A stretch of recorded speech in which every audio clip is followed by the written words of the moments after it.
Ohio! Welcome to this Verge of Stories with me again, Sakshi. Today, the story that I'll be sharing with you is a Japanese folklore named Sanmai no Ofuda, meaning the three charms. I hope you have a great time listening to this story. Now, once upon a time, there was a young little disciple who used to live with his master in a temple near the mountains. Now, unlike several other disciples, this young disciple was mischievous. He would skip out on classes, he would take a lot of naps, and he would chase after rabbits.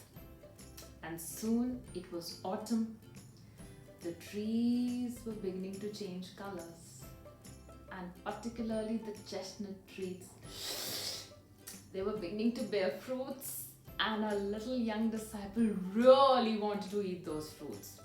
So he went up to his master, the old and wise sensei, and pleaded with him. Sensei, please let me go and please let me gather chestnut fruits. Sensei looked at his young disciple and said, well, have you not heard about the witch who lives on the mountain and eats people? Oh, said the young disciple, there is no such witch. I am sure these are just stories made up by people to keep me away from the chestnut fruits.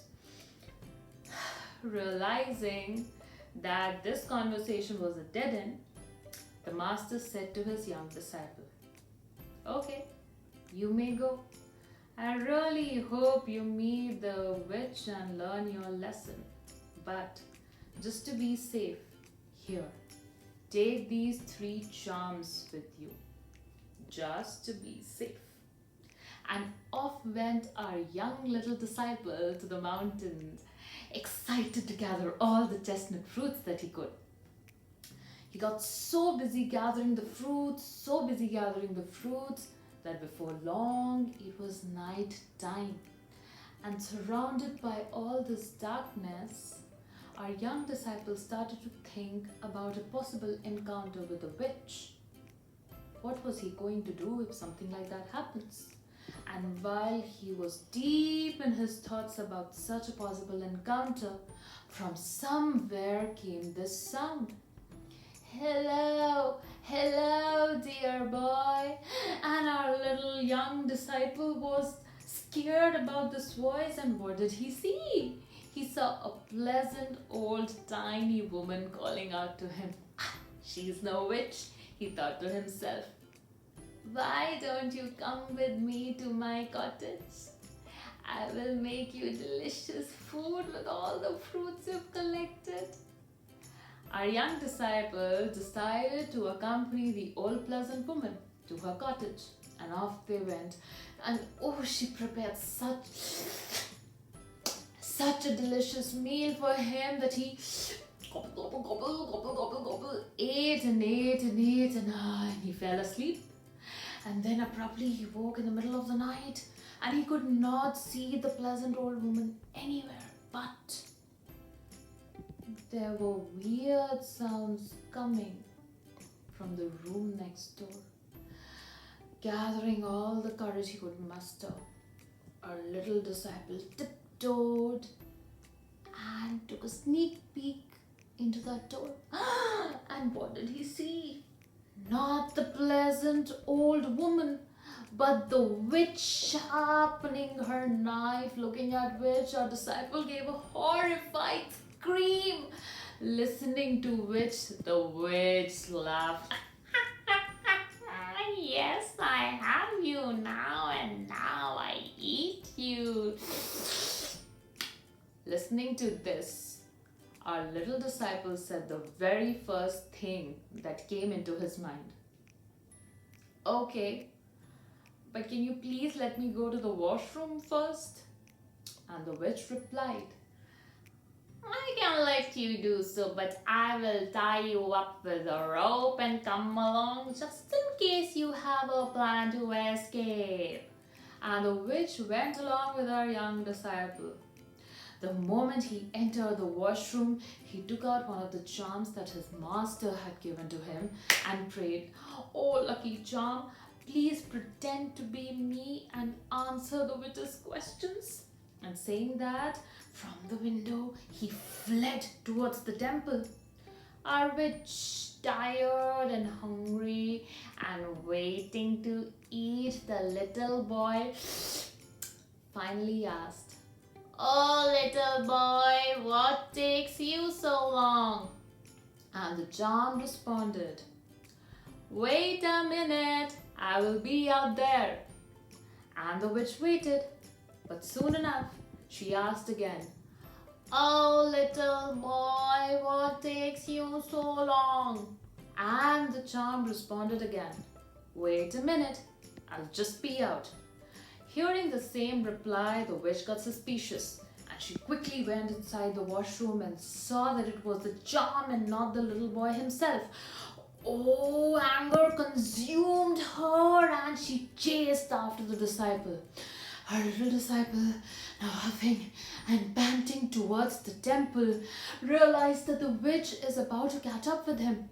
So he took out the second charm and prayed, "Oh, lucky charm, please create a river so that there is enough distance between me and the witch."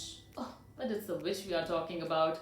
The moment the river got created, the witch drank it all up, and soon again she was about to reach the little disciple when he took out his third and last charm and said, "Oh, lucky charm, this time please create a sea of fire and gobble up the witch." But it's the witch we are talking about. No sooner had the sea of fire opened up that she cooled it down with the river she had just swallowed. But in the meantime, huffing and panting, our little disciple reached his master and fell to his feet. "I am so sorry, Sensei. I am so sorry. I know I should have listened to you." And the old wise man looked at his young disciple and said, "I see the two of you have met. But don't worry, nothing will happen to you. I will listen to you from now on and not be this mischievous." And saying that, our little disciple went and hid in the very first jar he could find. Meanwhile, the witch made her way to the temple and she looked at the old man and said, "Come on, hand over the boy who came here to escape from me." "Boy? Which boy? I have been sitting here with my rice balls. Nobody came, nobody went." Don't you try to fool me, but that does not matter. If I can't find the boy, I will eat you in his place.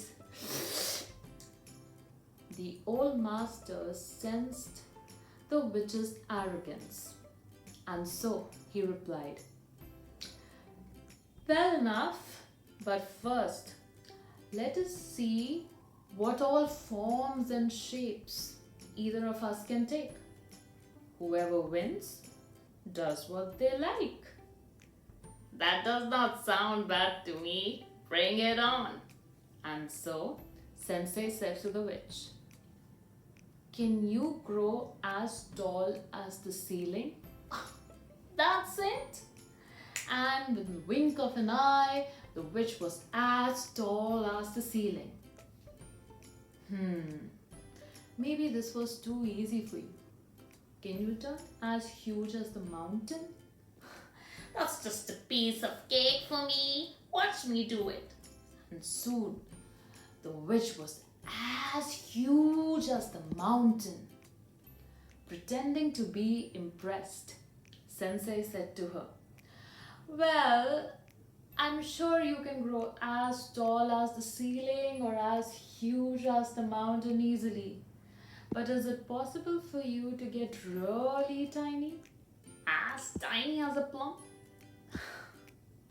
That's nothing for me. You just wait." And quickly the witch turned as tiny as a plum.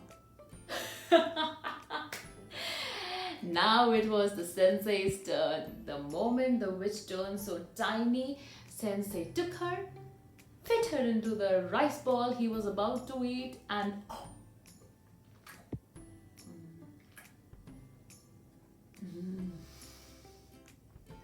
And since then, nobody ever saw or heard about the witch in the mountain, and her young disciple cut out on his naps, reduced his chasing of rabbits, and became a lot more diligent.